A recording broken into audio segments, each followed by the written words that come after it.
Hey guys. Alright, so welcome to A Shame of Thrones. What did we decide? This was episode 8, right? Episode 8. We didn't decide that the creators did. There you go. Something like that. We're getting so close to the end, I just don't know what to do with life now. Like, what are we supposed to... How are we supposed to spend our Sunday and Monday nights? Like, doing regular things? Like, eating with our family? Or... No, I don't. Is it regular? I mean, that's not even regular anymore, is it? I don't know. Rewatching the entire season just over and over again. Yeah, it's getting too close to the end. It's getting too close. All right. So as you can see, we're a little short today. Couple people had other obligations tonight, so just the Lydia, Nate, and Madison crew tonight. And Madison had a good. Best of the best. Madison had a good theme song for us. Madison, would you like to share what your theme song for us was tonight?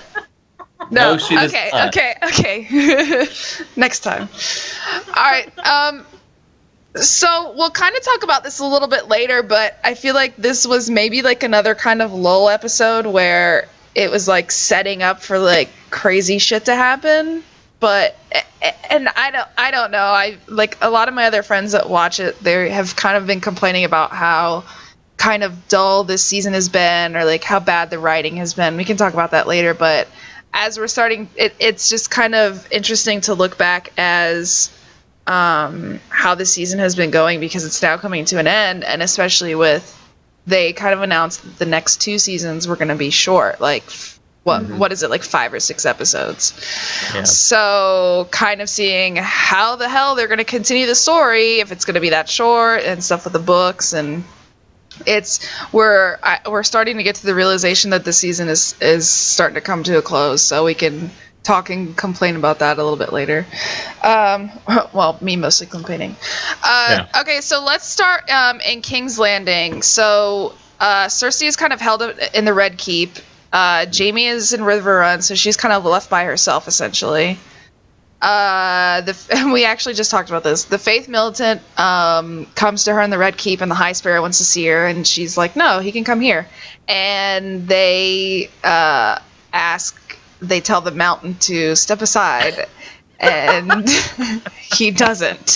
That was the best thing I've ever seen. And it was really... The best part was when the guy hit his armor and it got stuck. And he has this look on his face where he just realized what he did, and he's like, I'm about to die. Goodbye. I understand for the sake of like the comedy or whatever, okay? Yeah, we knew the Mountain was going to do something eventually. Yeah. One of these guys. So, but do these people not know who this is? Like, I have a hard time believing that the Faith Militant don't know who the Mountain is, that he came back from the dead. That they're just so ignorant. Yeah. I don't get it. Like, no. What would possess you to be the first guy to try to thrust an axe into this dude's chest? He thinks he's going to be the badass that kills the Mountain, even though the Mountain's wearing like all this armor and he's a zombie and like all this shit. What? Yeah. So the Mountain commences to throw him across the courtyard and rip his head off with his spine intact. With one hand, mind you, okay? With one hand. Yeah. So Cersei kind of you can tell that she's pretty move, High Sparrow. Yeah. And then he displays his move. So then Tommen sets like a royal decree. It's like, what a coincidence that this just happened to happen, that there will be no more trial by combats for trials, that's going to be abolished, and it's going to be replaced by trial by faith, which I guess is that the thing where they have like 7 septons, yeah. Yeah. And so they kind of like judge you on whatever your crimes are or whatever. I don't think... have they said when the trial is going to be? They keep saying it's coming up. They did say when it was going to be in the episode. Yeah? I thought they said that. Oh, yeah. I didn't. Because it's not going to be just Cersei, but it's going to be Loras as well. They're both of their trials. Oh, that's right. And I can't remember the time frame, but it's going to be, if it wasn't within the next couple of episodes, well, I think we all know what episode 9 is going to be, but if it's not episode 10, I'd be pretty shocked if it wasn't within the confines of this season. I would be really surprised if it wasn't episode 10, because I really think last season, I don't know if it was episode 8 or episode 9, but there was one episode where it was all like the battle at the wall with like the wildlings and all that, and that's all the episode was. I really think that's what next week's episode is going to be too, because it's the battle of the bastards or whatever it's called. So it's going to be Jon and Ramsay fighting. So I kind of think that's what next week's episode is going to be, which means they have to cram so much into season 10 or to episode 10 with I want some sort of, not necessarily resolution, but I want it to feel like it's a good ending to the season for them to. See, that's why I think people, going back to our previous little discussion about it's been boring this season or whatever. I think every season is like that, because they do jam so much into that last episode. I mean, we can go back and look the previous couple of years. They have jammed a lot into the last episode. So it makes sense that you would expect more action at the start of a season, and you're just not going to get that. So I, for what it's worth, I think the season's been fine, directed fine in the order it's been in. But let's get back to what's going on at King's Landing. We were talking to Madison and I were talking about the theme of this episode, No One, and how you can actually talk about it if you want. I was gonna save it for Arya. Well, I mean, we might as well start, because this shows like what's Cersei have now. Okay. So basically, the way I interpreted the tone of the show, which is really like a lot of times the theme of what runs through it, No One. Everybody assumed that it was going to be like hugely Arya focused. Yeah. Yep. It was to a point, but it really wasn't like about that a girl is no one or someone is no one. It was really about how people have no one. I agree. That was like a recurring theme throughout and in every one of the storylines we're about to talk about. So now Cersei's kind of alone. Her one hope and her son has basically been abandoned. And it was a bold move on his part to go against his mom like that, because, what was it, 3 episodes ago, he was sitting and begging for her help. And asking her to like make him a man, essentially, and now he's looked for that guidance with the High Sparrow, and I have a concern that maybe Marjorie has even let it get far out of control than what planned, because she hated Cersei, but her brother's tied up in this too, and now her brother's involved. Right, her brother could have benefited from a battle by combat as well. I'm kind of disappointed on, from a directorial standpoint, because I think it would have been really good to get a little bit more of an explanation as to why Tommen decided to do that. Obviously, the High Sparrow convinced her to do that so that Cersei could die, essentially. But so that Cersei could be put out of the picture. But I really would have liked to have seen, an exchange between Tommen and the High Sparrow, or Tommen and Marjorie about, coming up to this decision, because it kind of just boom happened, and it's kind of well, we kind of saw that coming, because Cersei has kind of been she hasn't been as worried as she probably should be, because she's got the mountain. So when she goes to she even mentioned, I'm gonna have a trial by combat and I have the mountain. Yeah, she even said that. Yeah, she's already said it. Yeah. I think it's even more powerful about the fact that we didn't see the High Sparrow, because it basically shows how he's the puppet master, and he does not need to be in the room to wield his power. And how less involved Cersei is now, and kind of going off on what you said, she really doesn't have anything left in King's Landing. The only thing she had really was Jaime now, but Jaime is in River Run. And even if Jaime comes back, I don't think Jaime would necessarily want to stay either after all the shit that Tommen has done. So I think my friend Ryan asked me, episode 9's coming up, and a major character always dies, or an important character always dies in episode 9, or within a season in general. So who's it going to be? And I think he guessed Cersei, but I think she's going to find a way to escape King's Landing. Like Nate was saying, in maybe in episode 10, she'll kind of see what her fate is, but I I don't see her making it to the trial. I think she'll finally at this point accept that she can't like hold on to Tommen anymore as like this kind of crutch, because she's always had that crutch with like her kids or like her husband or her father, like of being kind of in power, and she, you know, with Tommen doing this to her, now that she's on trial, she doesn't have that crutch anymore. So go ahead. Sorry. I think too, she had told, and they made a big deal about it. They even went into the past with the prophecy that she had seen. Oh, I forgot about that. So, yeah. So I don't think, while I do think that she might possibly die before the series ends, I don't think she'll die before we see Tommen die. You think Tommen will die before Cersei dies? Yeah. I mean, I don't think they would have made such a big deal about see if that wasn't true.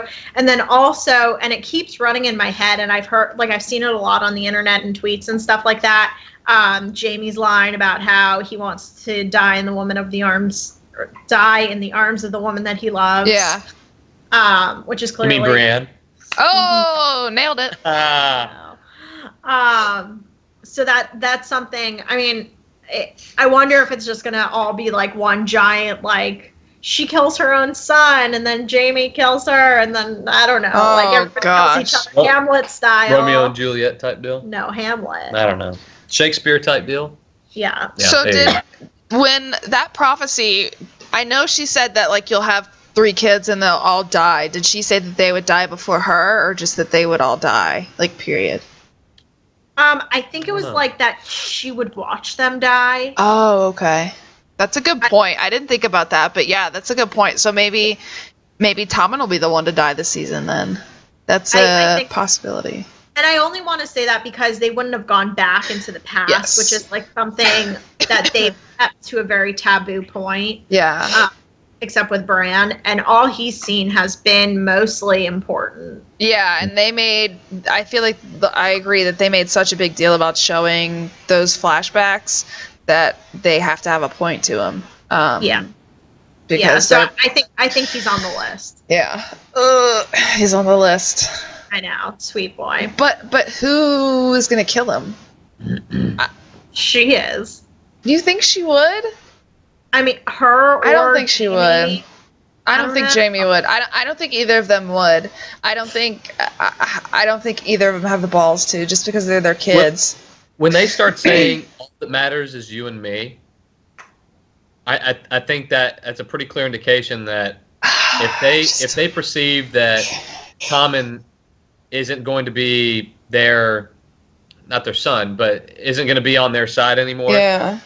If he's on the side of the High Sparrow and the faith and the crown and work as one, I think he's useless to them. Mm-hmm. So. Well, do you not think that the first route that they would try to take would be to kill the High Sparrow before they try to kill Tommen? I think it would be easier to kill Tommen than the High Sparrow. You think he has less protection? Yeah, absolutely. I don't know about that. I think it'd be easier to have access to Tommen than the High Sparrow. It'd be much easier. It'd be much easier for Cersei or Jaime or somebody that's connected to get to Tommen than the High Sparrow. There's more opportunity. It might be less. It's kind of weird to say it like this, but it might be less repercussions if you kill Tommen over if you kill the High Sparrow, maybe, because of like his stance now, because of like his involvement in basically all of Westeros now. I don't know. I don't know. It's pretty convoluted. We're working now. Yeah. We've reached rabbit hole status at this point. Yeah, pretty much. Yeah. Okay, so moving on. Well, we kind of talked about Jaime a little bit. So Jaime is in River Run trying to take it back, and Brienne and Pod make it there, and like you were saying, Brienne and Jaime are just in love. So him kind of seeing her was because they had the connection when he was like her prisoner. And then he gets back to Westeros and like is okay back with his sister, and now he's back to like Brienne. So it's kind of like they have this really weird, awkward relationship. And then even Bronn was like, "You think they're fucking in there?" And it kind of like something you said earlier about they did a lot of comedy in this episode, and it was almost on the line of too much. It was like, you know, when there's like movies or TV shows sometimes that are meant to be dramas and they kind of like throw jokes in there just to have them there. And there's always some that like they go a little too far and it's like, okay, this is dumb, stop it. I feel like this episode was kind of like on the line there. It was especially when we get to Marine too. Yeah, exactly. It was the right amount, but and in this case, it was kind of just Bronn being Bronn, really. Like, you can't, that's just how he is. But, so Brienne meets with Jaime, and it kind of explains why she's there, to kind of get the Blackfish for Sansa. And Jaime lets her go talk to him about retreating, and the Blackfish actually refuses because he's like, I haven't seen her in like forever. I don't know her handwriting. I don't know anything about what's going on. So, no, basically. So, what this makes me think is at the end of the last episode, she was writing a letter. I guess that must have been to the Blackfish instead of Peter? Yeah. Or was that so, yeah. or was she writing that after Brienne left? I couldn't remember what the timeline of that was. So I think after she left. Okay, so maybe it still was to Baelish. So kind of having that in the back of your mind too is like if he is still going to come and get involved again, probably in episode 10, because we already know what episode 9 is essentially going to be. So the Blackfish kind of refuses to help Sansa, and then so this is where I got the big confusion, and I didn't really like the way that they took this. Is Jaime kind of just meets with Edmure and then basically convinces him to turn the Tully army down, basically, that's in Riverrun. And they listen to him because I guess he has more claim to like the title of Riverrun than the Blackfish does. That's the part that I didn't really understand, is that he is essentially more of the Lord of Riverrun than the Blackfish is, even though the Blackfish is his uncle. Yeah, because I think his father was the... Oh, that's right. Catelyn's... Yeah, okay. Yeah, was the Lord of Riverrun, so that it's a succession line. And that would make the events of last week a whole lot clearer when he said, just kill him. Yeah. You know, just kill him. Who cares? I mean, so that would clarify the lordship of Riverrun. If Edmure was out of the picture, the Blackfish is far has the best claim. That's true. That makes that a little bit more clear, because I was kind of confused. I mean, it makes sense to, okay, one guy over my whole army, but even more so, okay, kill the guy that could come in here potentially and order these guys around and take the captaincy of the army. So which we saw happen. And that's probably what Jaime was thinking when he went to him to talk to him about it. That's probably his thought process was, we don't want him to die because we need him, and if we can convince him to call everyone off, then basically we win. But I don't know if it's because like we don't really know much about Edmure or really kind of about his character a whole lot, but I don't really understand why he went and did it so easily, and he like agreed to it so easily, except for the fact that I will give it to you that the fact that they did say that he has a son, that when he, on his wedding night to one of the Frey girls, that she did have a son. So Jaime was kind of like pulling at the heartstrings with that about, we will make sure you're safe, blah, blah, blah.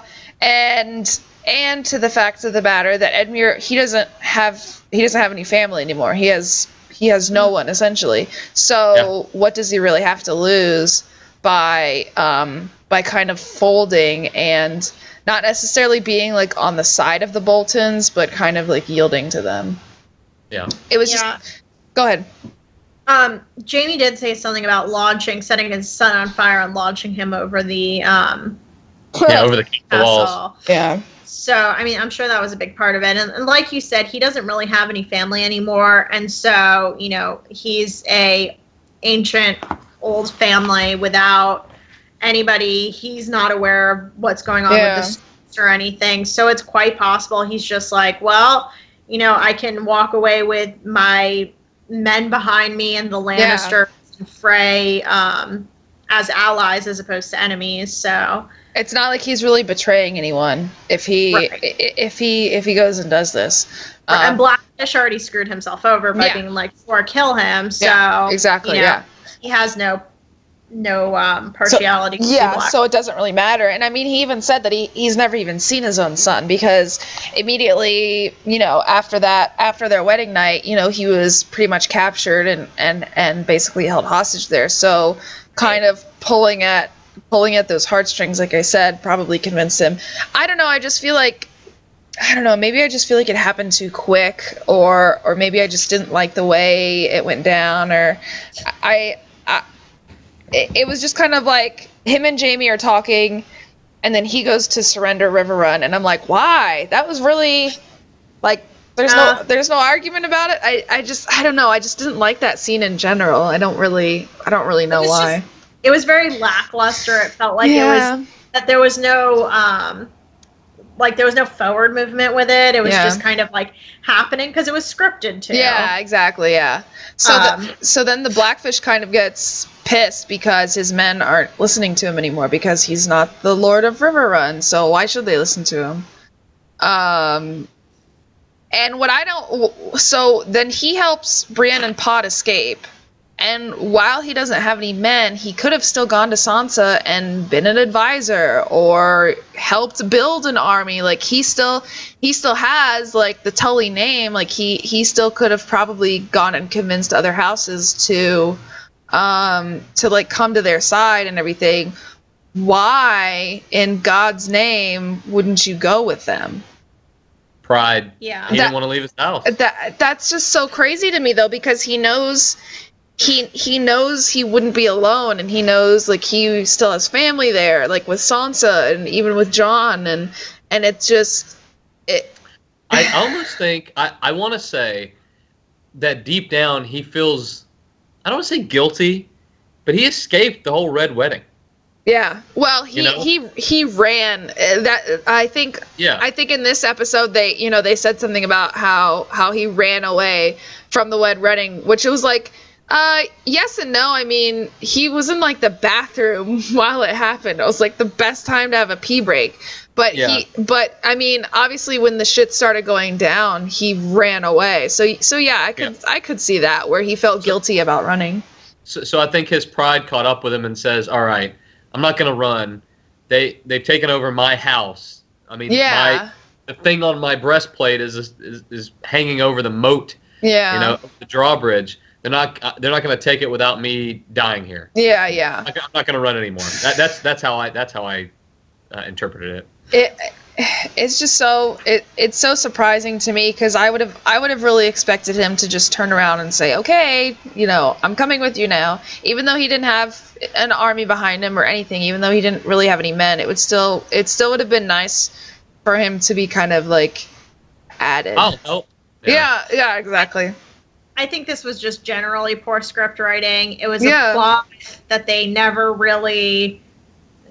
I mean, the way it ended, I don't even see why it was part of the episode, except get Jaime away from King's Landing. That's what I thought. I thought it was scripted terribly last episode when Cersei convinced Jaime to leave, and it's like, what? Why? Like nobody.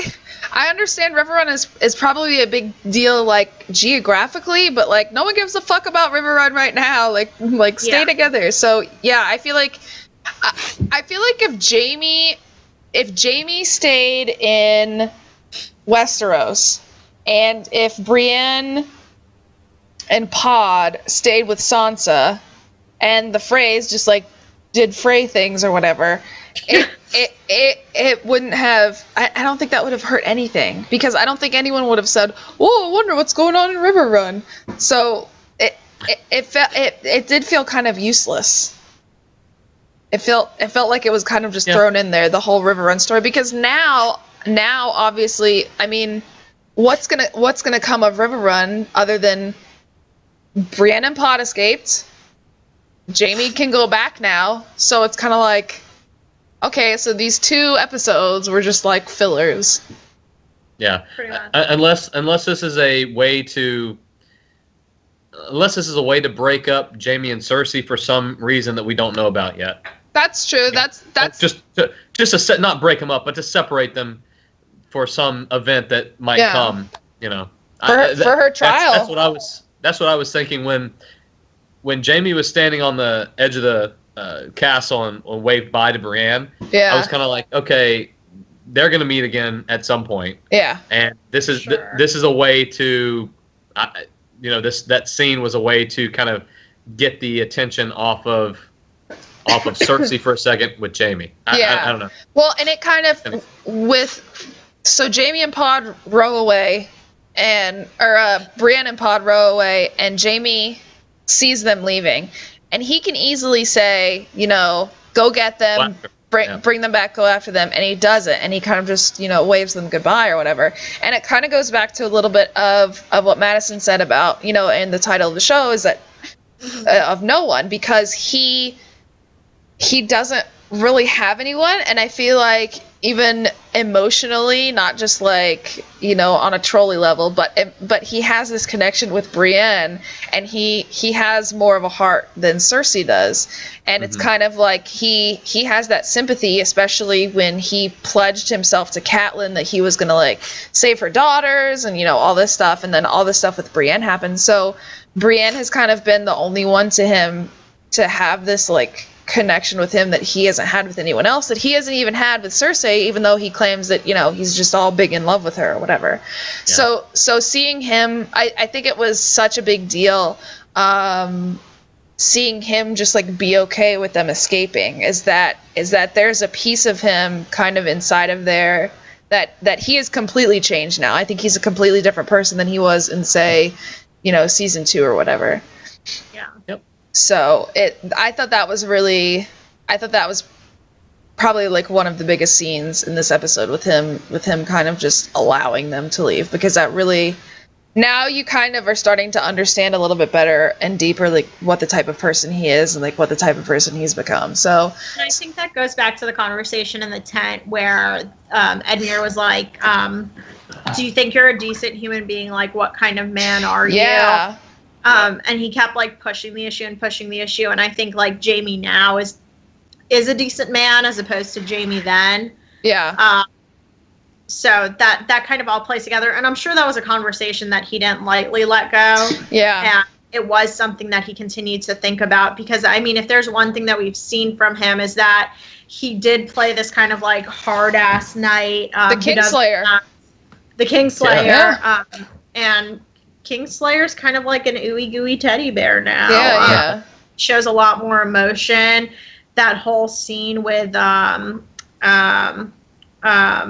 what's her face? His daughter, Marisol. No. Not Marisol. Marisol. I forget. Obviously not that important. Yeah. Yeah. The daughter was killed in Dorne. Yeah, but he's evolving as a human being. Marcella. I knew it was I knew it was an M too. I knew it was an M. I'm from Miami. She's not Cuban, I don't think. I'm from Miami. What the fuck? What the fuck excuse is that? I'm from Miami. Because if Marcella lived in Miami, her name would be Marisol. Oh, okay. All right. Not two completely different names or anything. I'm from Miami.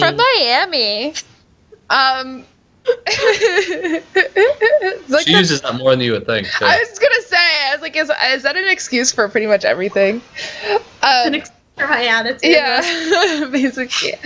I use that for Alabama too. I'm from Alabama. I don't know any better. Yeah. Yeah, and I think ever since Jamie and Brienne took that like bath together, and he explained like what really happened when he killed the Mad King, he wasn't betraying the Mad King. The Mad King basically told him to kill his dad, so he made a choice. So I think ever since we found out what the true story was behind that, you could tell that there's a difference about how he's perceived on the show now. He's no longer, like you were saying, he's no longer the Kingslayer and just this big badass, and he's becoming more emotional. He's becoming a teddy bear now. But then he goes back to Westeros and then like fucks Cersei on like the ground where Joffrey laid, and so it could kind of go like back and forth. But I think he's definitely changing, and there's gonna come a time, and probably soon, where he has to like essentially choose a side, and I don't see him ever betraying Cersei. I just don't see that happening. But it's gonna depend on what's going on. I don't think it'll happen anytime soon, but it's gonna sneak up on him. So. Yep. Okay, so let's move on to Marine. So we kind of had the thing a couple of episodes ago with the slave masters coming in and basically wanting shit to go back to normal, and Tyrion made this deal. It was like, what was it, like 7 years or 5? 7 years. Yeah, 7 years. They have to abolish slavery, and they have to find another way to basically make money in the cities. So they're kind of in this lull where they're waiting for Dany to come back, and they have the Red Priestess kind of convincing everyone around town that everything's A-okay and no one needs to worry about anything. But the realism is like they don't really know what to do because Dany still hasn't come back. So Varys leaves, and I believe he said he was going to Westeros, right? Was he going to get ships, or he was going to? Yeah. Yeah. He was basically going to find help because they need ships to basically get Dany's army to Westeros. That's been the problem the entire show is they need ships. They're coming. Yes, and I don't know that. I don't think that. I think they kind of established this in last episode or a couple episodes ago, but that nobody really has the size of the fleet that she would need. Like, I think somebody said that, and she asked, how many ships do I need for everyone? And they said like 1,000 or something, and she said, who has that many ships? And he's like, nobody has that many ships. Yeah. So Varys has left. And it's going to be weird to see him go back to Westeros because I think he was basically labeled like a betrayer. A traitor after Tyrion's dad died. So and his goodbye was a little too final to me. Like I think he thinks he's going to die. Varys? You think Varys thinks he's going to die? I mean, I wouldn't be surprised because you can't miss him. So as soon as he gets to Westeros, unless Baelish is back in King's Landing and Baelish helps him hide out, I mean, he's gonna get caught, and he's probably gonna he's gonna get in trouble. So after he leaves, we were talking about earlier with kind of the comedy they throw in.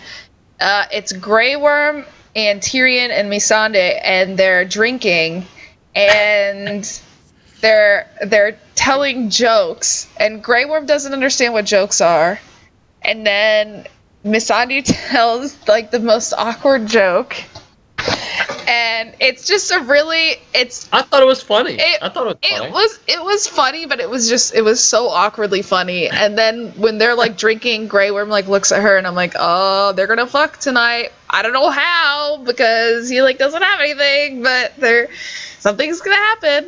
So it was, I mean, while I think it was like entertaining, I feel like it was also kind of a filler, just for like jokes. We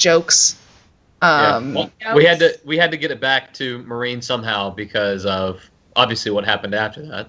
Yeah.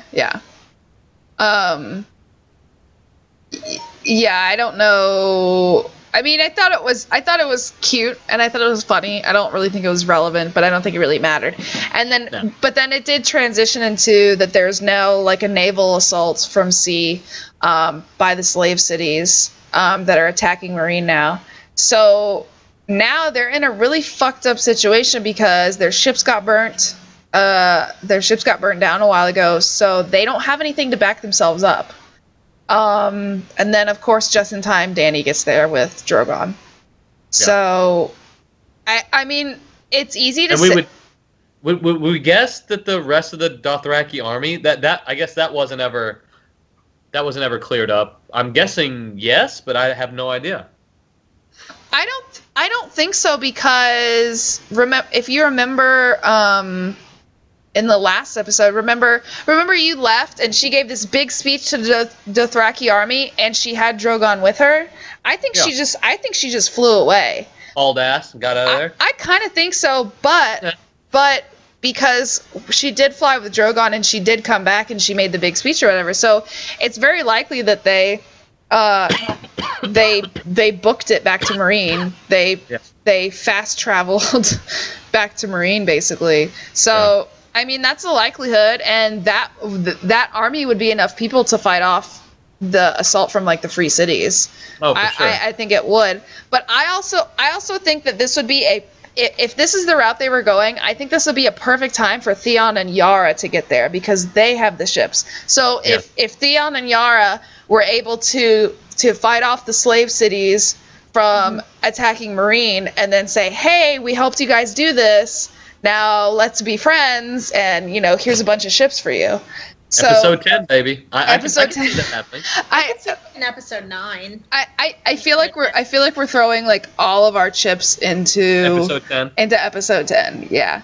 I feel like I'm throwing, okay, I want this to happen and this needs to happen, but they did say, I don't know if you saw this, but episode 9 is supposed to be like 62 minutes or something, and then episode 10 is supposed to actually be 69 minutes. So the last episode is supposed to be like 69. It's a nasty episode. Yeah. So it's gonna be probably the longest episode of the season. So they're gonna be able to chunk probably a little bit extra into it. So I really hope like this. If they want Yara and Theon, to make it to Marine by now, I think this would be such a perfect time, because I can just imagine, them being there and then helping and then, and then trying to make a pact with Dany or whatever. But if she has the army there, that's just as good. Or it could be both. It could be both. It could be ground. I think it could be in episode 9, because if you think about it now, the Greyjoys are bastards also. Boom. Yeah, how are they bastards? They don't have a daddy. Oh, because he's dead? Yeah. No. Oh, well, I thought of it more like I mean, how Jon and Ramsay are bastards is because it was like out of wedlock. But I was thinking of a different bastard. But you are right, because their dad is dead. You're right. I'll give it to you. It could. A battle is a battle is a battle. If they lump all the battles together and keep the action high paced, I mean, you can't spend 62 minutes out in white.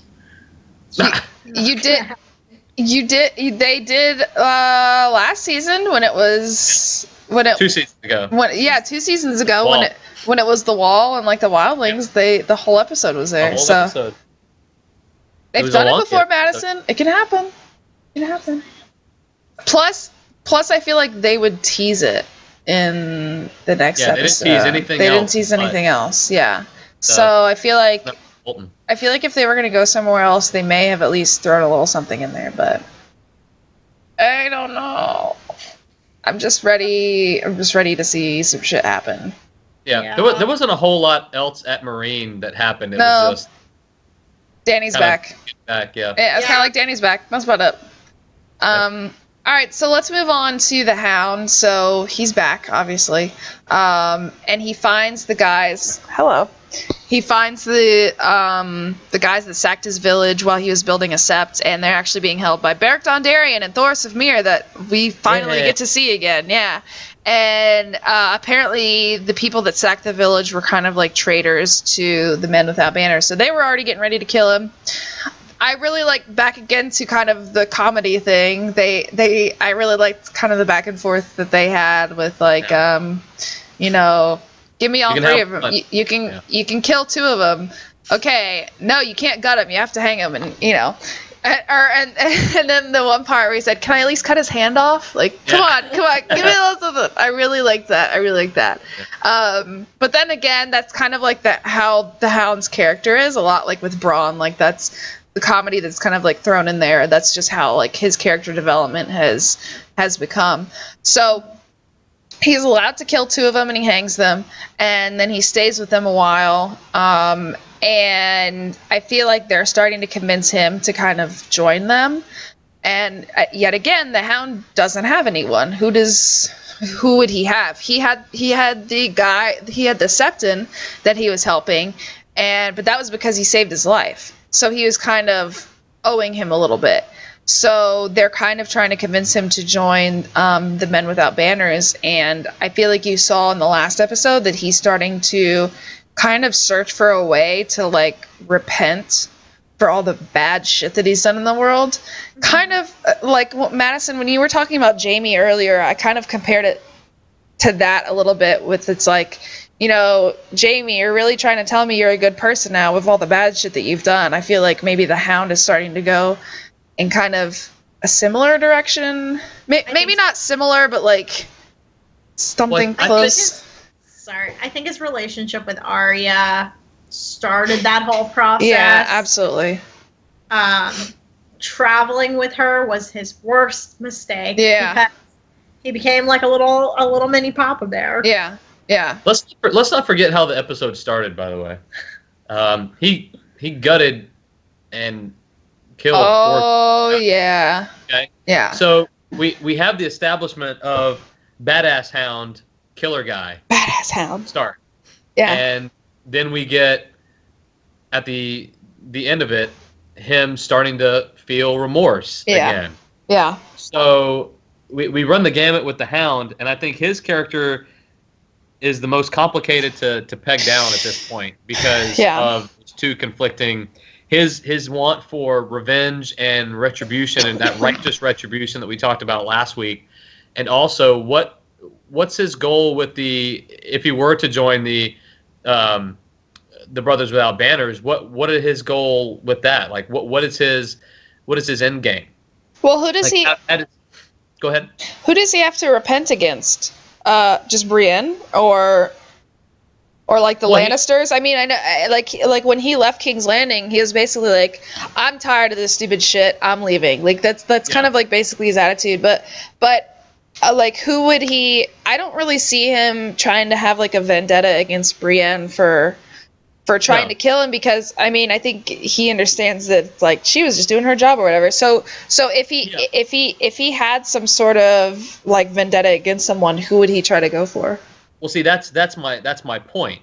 When he joins the Brothers Without Banners, what exactly is their goal or mission? You know, are they just to protect people that don't have anybody else to protect them? Kind of essentially, and they in some ways follow like the Lord of Light. But that seems ideals. like a waste. That seems like a waste of his character. You know what I mean? So if he goes soft, it's a waste. Yeah, but it really is, and I think that's why we haven't seen the Hound as be a softie as much. We've seen it one episode, and at the end of that episode, he was the badass Hound grabbing an axe and ready to kill people again. And even now, he's not totally committed to this, so we don't know exactly where his heart lays here. But I don't think he is. I don't think he's changed yet. No, I think he'll always be. He'll always be the Hound. I mean, he'll always be like that. But I think I think especially like when he was dying essentially in front of Arya, I think after that, and he was basically saved, that he's kind of starting to feel guilty about, all the shit that he did in King's Landing, and all the shit he had to do for Joffrey. So I can see him joining the Brothers Without Banners as a way to like I said, a way to like repent for all of the bad stuff that he's done, and he just kind of does that I guess, for himself to make himself feel better. But he's always going to be the Hound. Like, I don't think that's ever going to change. I can definitely see a scenario where he does join. Yeah. But at some point, maybe not this season, but next season, he links back up with Arya. I hope so. Or Sansa. I hope so. Yeah. What if the Brotherhood goes to help the Starks, and that's how they all meet up again? Could they do that? I don't think so, because I feel like in the past, because they're the Brothers Without Banners. So I feel like in the past they've always said they don't make an allegiance to anyone, but at the same time they want to make money. So it's kind of like it's maybe like an under the rug kind of deal, that they don't make an allegiance to anybody. Plus, I don't think there's that many of them, so I don't think their numbers would even matter. Now, kind of an interesting theory now that Beric Dondarrion and Thoros of Myr are back is, could we actually see Lady Stoneheart start to come into the picture? Because there's been, for people that don't know, I don't know what book it's in, but it's in one of the books that Catelyn Stark comes. Second, it's like right after the Red Wedding. Yeah, I think what it is after they slit her throat, they throw her into like a river or something, and the Brothers Without Banners finds her, and Beric Dondarrion basically saves her, kind of like he did Thoros of Myr. So brings her back to life. Like, it's a little different though. She's more of like a zombie than she is. Because her like throat was slit, she like can't really talk, and like she like you said, she's more of kind of like in a zombie, not like a White Walker aspect, but she's like not a zombie vengeance. Yeah, she's not like the Mountain, but she's not like as human as say Jon is now. So supposedly in the book she comes back and she joins the Brothers Without Banners, and it's kind of like her goal to basically kill everybody that betrayed them at the Red Wedding. So now that we're seeing the Brothers Without Banners coming back into the picture, that is obviously going to have an important role. Could Lady Stoneheart like come back into the picture now? I actually thought at a couple of points during their conversation with the Hound, they were talking about kind of next level what they do and what they're about. We're about more than or I can't remember how exactly it was phrased, but it was leading on like they had an ace up their sleeve that would be able to prove what they do is righteous, and following the Lord of Light is the thing to do. Other than him being brought back to life like 7 times. Yeah. Other than what he's already seen, like there's something else that they have. That's the impression that I got. Mm-hmm. So I thought a couple of times during that whole speech that Al was going to walk kind of Frankenstein-esque Catelyn Stark. Oh god, if they did that in season 10, oh my god, that'd be so great. Oh, that'd be great. But then there was also kind of another theory that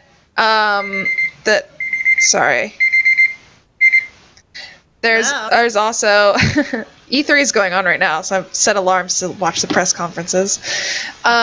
So there was also like a theory that Arya was going to take Catelyn's face, and Arya was going to mask herself as her, and that's how the show was going to interpret Lady Stoneheart. So I would probably rather see Catelyn like come back, be zombified or whatever. I think that would be like a better plot line. But I also, and we're getting into Arya right now, I also don't know where I would like to see Arya end up. So Arya escapes when she got stabbed, and I was 100% convinced. I was like, that's not Arya. That's not her. Jaqen has her face, and Jaqen like let out the waif, and it's not Arya. It's not Arya. I was literally 100% convinced that it was not Arya, and it obviously is. It obviously is. Well, because I still don't like how they did the scene where she got stabbed, because I feel like she was so dumb. Like, she's smarter. She is smarter to know that they're gonna be after her. So why the fuck was she hanging out by like the river? I think that was the only way to lure them in.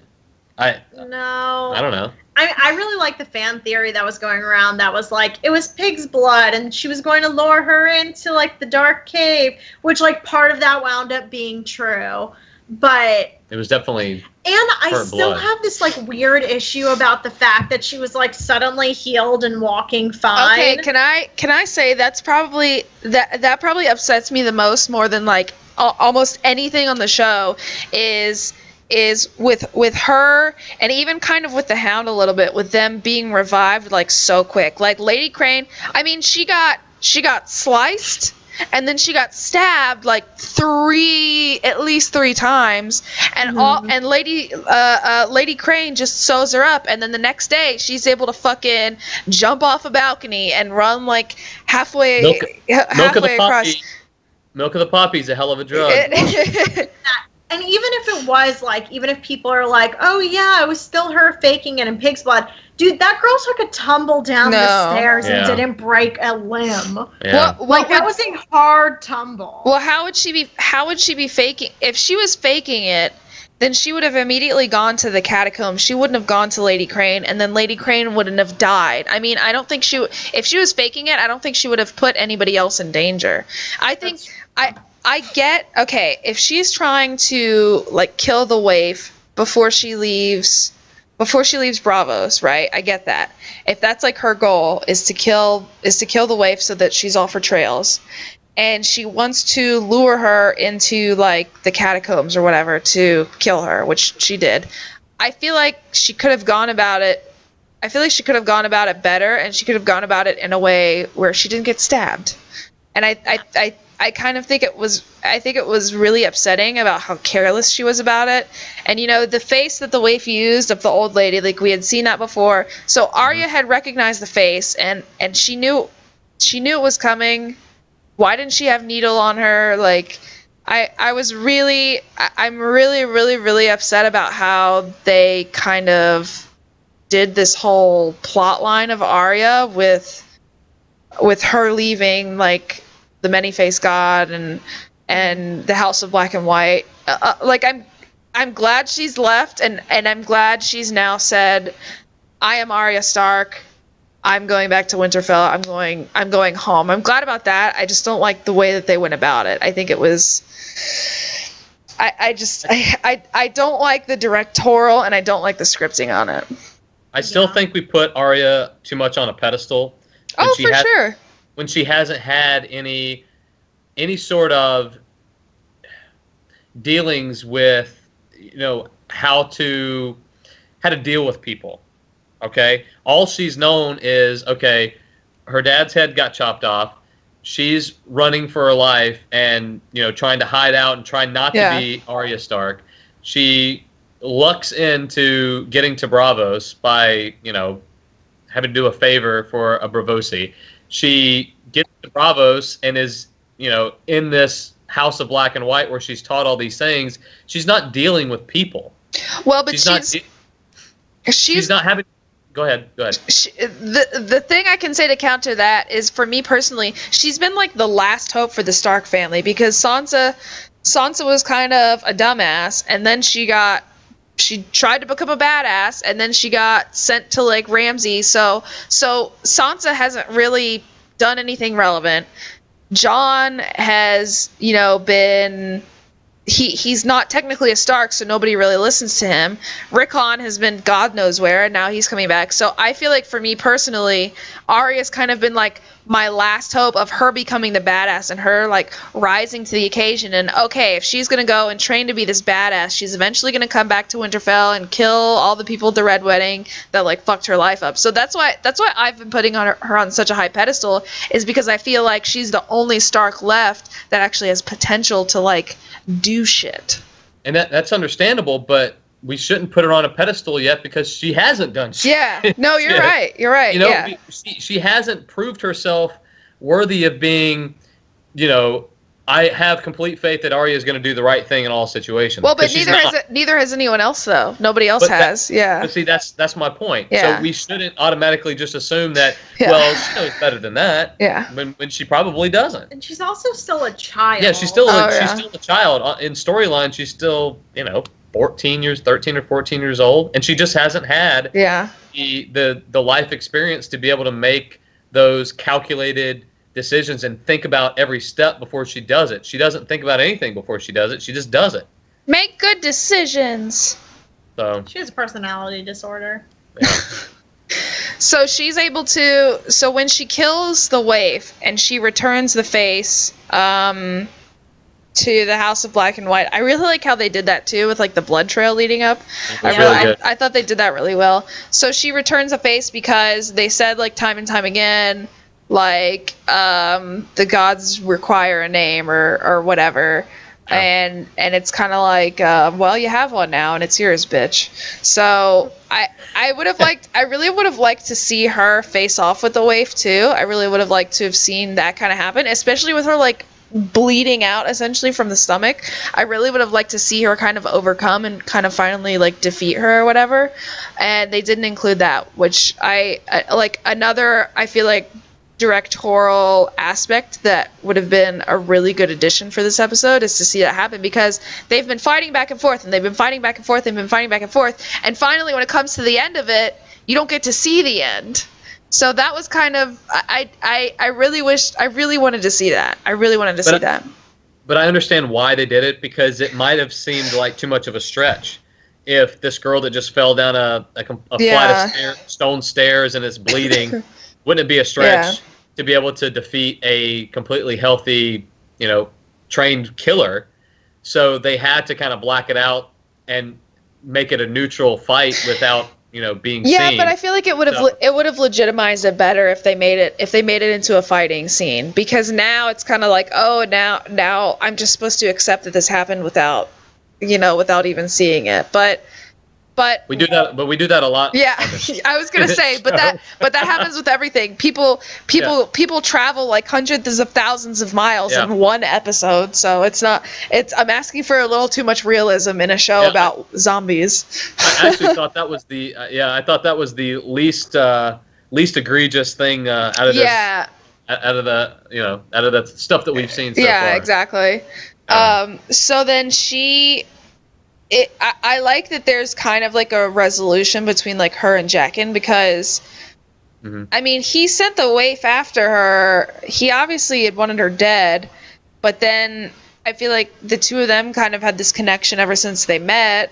So she's kind of like, I'm sorry, I forgot about this one part. Jaqen finally says something like, a girl is officially no one or something.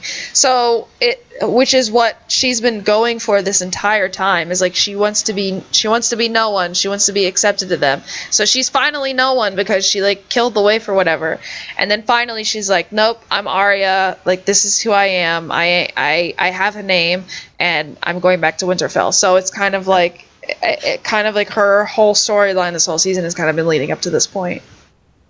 Pretty much. I have a couple of questions, though. Did he not train anybody else? Like, was the waif the only one? And what's up with him and young girls? Well, I wouldn't be surprised if, because the thing that confuses me is in last season, when she goes blind and, the gods need a face or need a name or whatever. And then supposedly he drinks the poison instead of her, right? Books, right? What's that? In the books? No, in the show. Remember when she Oh, yeah. When she goes blind because she stole the face, and it's like, okay, somebody has to die, a life for a life kind of thing, because Arya took a life that wasn't promised or whatever. Right. So he quote unquote drinks the poison, and she's like so upset that Jaqen is dying, but then she removes like a bajillion faces, one of them, which is hers, and so who was that died? and who was the Jaqen person that we saw now. That's what kind of confuses me. Is I think the person that died wasn't the real Jaqen H'ghar, and maybe this one was the many-faced god. That. Yes. Yeah. Okay. Yeah. I could wrap my head around that. His whole storyline really confuses me, and like eventually when the series is over, I'd really like somebody to do a deep dive into it, because like, how did he wind up in prison? Like, why did he get caught? Wasn't he smarter than that if he's a trained assassin? Yeah, like, and I don't know if that gets addressed in the books. It could. I don't know. I haven't gotten that far. I'm still on book 1. So I don't know. There's some questions I have about his storyline. Like, it almost would seem like he was a figure that was placed into her life for some sort of like, for lack of a better term, like a come to Jesus type thing. Well, and there was a lot of theory that her dancing master from season 1. Serial Pharrell, because he was from Bravos, so he's got to be alive. So a lot of people, we didn't see him die. Okay, Wally's theories, we didn't see him die. If the hound could be alive, so can the dancing master. Yes. I want to bring up one other point, and I've been thinking the entire time we've been in Bravos and seeing this play, and it's something that bothered me, and I wasn't able to pinpoint it until this episode. This is supposed to be like the island of free men, and it's ironic to me that the play continuously puts the royal family in such a good light. Like, the family that would tie these free men down into such a good light. And it's been bothering me the past few episodes, and I couldn't really put it into words.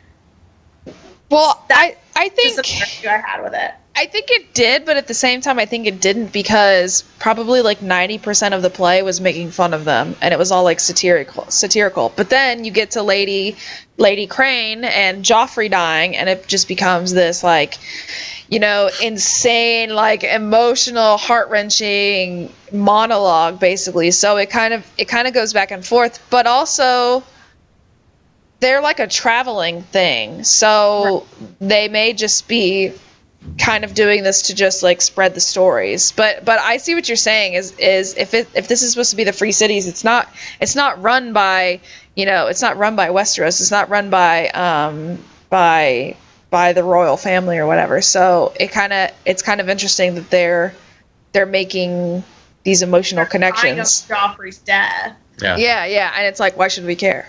So that's a random thing. No, it's a really good point.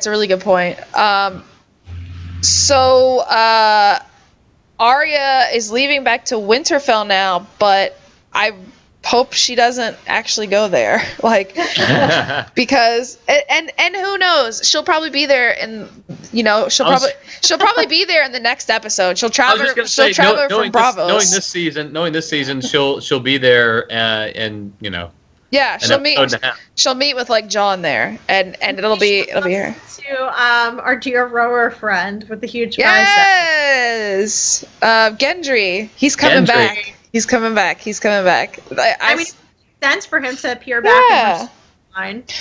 Well, yeah. For Arya's storyline, yeah, because I mean, even though he is like a spawn of Robert, like it doesn't really matter anymore. I mean, like all of the rest of the Baratheons are dead now, so it doesn't. No one's there to kind of like fight for the title from like the Baratheon side. So I don't think for him it doesn't matter, but to be like a friend of Arya, it does matter with his raging biceps. I mean, he's just gonna like swat everyone out of the way, like oh. So yeah, basically. So the season is slowly coming to an end. I cry. Episode 9. I think it's gonna be a rager. Be a rager. So, like we said, we've already established that it's the Battle of the Bastards, so it's going to be Jon and Ramsay. So, I don't know if someone... I know a lot of people have died in episode 9, but it's either someone dies or like some crazy shit happens. So, what do you think is going to happen? I just think we're going to see a battle. I don't think anybody major is going to die. Yeah. Because episode 9 2 years ago was just the battle at the wall. Yep. And just a bunch of people died. Yeah. No one person was like, oh my God, they died. It was just a bunch of people died. I think this is the direction they're going with this episode. It's just going to be a massacre. Well, then someone, okay, but then someone major usually has been dying. So if no one major dies in episode 9, who's going to die in episode 10? I think Rickon's going to die in episode 9. Oh, that sucks. Rickon, we just got him back. I know, but we don't have any real connection to him. He's just kind of a throwaway character at this point. I mean, I think he's going to be like think of the fact that he's in Ramsay's hands. Like, I think he's probably going to have some sort of like weird bait. Yeah. So he's going to meet an unfortunate end. What do you think, Nate? Yeah, I mean, I don't think that's the case, but I mean, I don't know. I just don't think that's going to happen. I haven't really thought about who major could die. My focus has been on Ramsay, and I hope Ramsay dies. That's who I want to die. I don't think he's going to die. I want Jon Snow to rip him apart. Oh, and everybody's freaking out about Jon Snow's line in the preview, like, if I die... yeah. Yeah, they're not going to kill him. They're not going to kill him. They're not going to kill him. That's ridiculous. They're not. That's outrageous to kill him, like, basically back to back. Yeah, like 9 episodes apart. Would that drive people to stop watching, you think? I think it would. I think it would, because I think people would totally give up. It's more annoying than anything else. Like from as crushed as I was when Jon got stabbed, like I don't think I would be upset if he got killed again. I would just be pissed, and I would just be annoyed. I'd be like, ugh, really? Like, we already went through this. Are you kidding me? You can't think of something better to do. Yeah, please. Yeah. I agree that I don't think anyone's going to die in episode 9. I think it's just going to be the battle, and hopefully Ramsay will die. But I don't think anyone major that we love or whatever is going to die in episode 9. I almost wouldn't be surprised if nobody important dies in episode 10 either. What if? Oh God. What if the Greyjoys get to Meereen and Theon dies? Theon's not gonna die. I don't think it would really matter, because he's still been a. I mean, he's. But why is he gonna die? We got this huge rallying speech about how he needs to be the old Theon, and I think he somehow sacrifices himself for the good of his sister and the Greyjoys. No. I wouldn't. I don't think I would really care if he died. I don't think I'd really care. I mean, I think the Greyjoy like storyline has kind of just been like off over here somewhere. It's been a Dingleberry on a better story. It's been a Dingleberry. I'm from Miami. I'm from Miami. Is that a Miami thing? Is that a Miami thing? It's like a tree on a beach. Oh, I said a Dingleberries. It's a Miami thing. Stop. It's a Miami thing.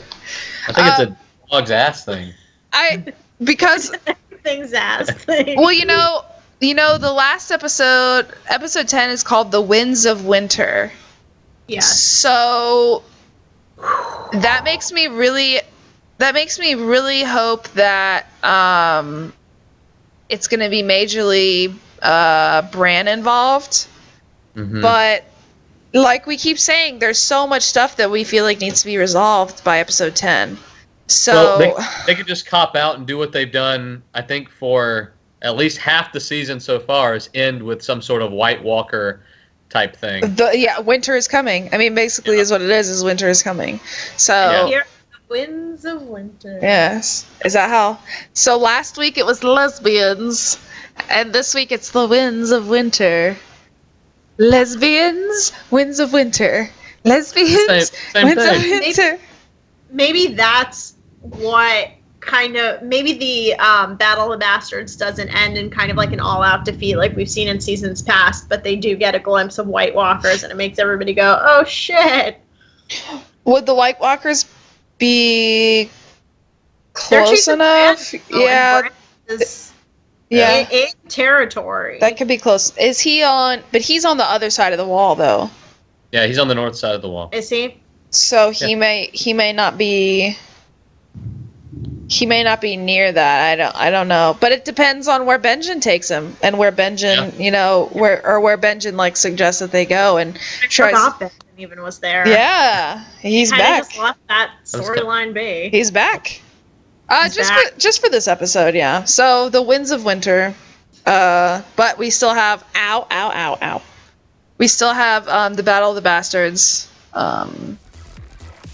Next episode. Time for another epic hour-long battle scene. Oh yeah. Well, yeah, it's gonna be a longer episode. The next two are supposed to be longer. And remember the 2 years ago, episode 9, they just went right into it. There was no cold open or anything. They just went boom into the episode. So if we see no cold open, at the last battle, the battle of the wall, I can remember they didn't do a cold open because we had a conversation about the last time they didn't do a cold open into an episode. It was the battle of the wall. They just went right into the episode. I'm gonna have to watch that. If they go right into the episode this time. Well, and they did something different with the Hound last episode, where they. Yeah, that's what I mean. Yeah. Yeah, where they started and then they played the open, but they didn't. Yeah. Yeah, I don't know. I don't know. I don't know. I'm already ready for like next week and the week after that. Yeah. I'm already ready for the end. Over? I'm ready for the end. I'm ready for the end of the world. There's a benefit to these Netflix shows all releasing at the same time. Yeah, right? Because it sucks to have to wait a full week. Yeah. Jesus. So many fan theories come up and you get your hopes up. I know. No, screw this. Okay, I don't know what's happening this year, but BuzzFeed and Mashable are like all over the fan theory stuff, and it's all over the place, and I can't deal with it anymore. It's because they literally have like a staff of like 5 people to just like troll the forums and nothing else to mostly Reddit. They just sit all day and they just look at the theories on Reddit and say, "Oh, this one looks really cool. Let's publish this," and then they write about it. Yeah. And it's like, this fan theory, is insane, and check this out, and that's really like all it is. Good job. It's journalism 101. Hashtag journalism, man. This is the age, 2016. So. Not even copy paste. It's like a screenshot. Yeah, it is basically a screenshot. Yeah. All right, guys. Well, that's gonna do it for this episode. We have 2 more left. What are we gonna do after this? I don't know. Podcast about something else. Cry. Big Brother. Podcast about Podrick. Yes, or about a Podrick cast. A Podrick cast. That should have been our name. Oh, damn it! It's not too late for a change. We'll get the logo changed immediately. Yeah, we'll get right on that. All right, guys. Thanks for hanging out tonight, and we'll see you next Monday. Bye. Ooh. Oh yeah. Hold on.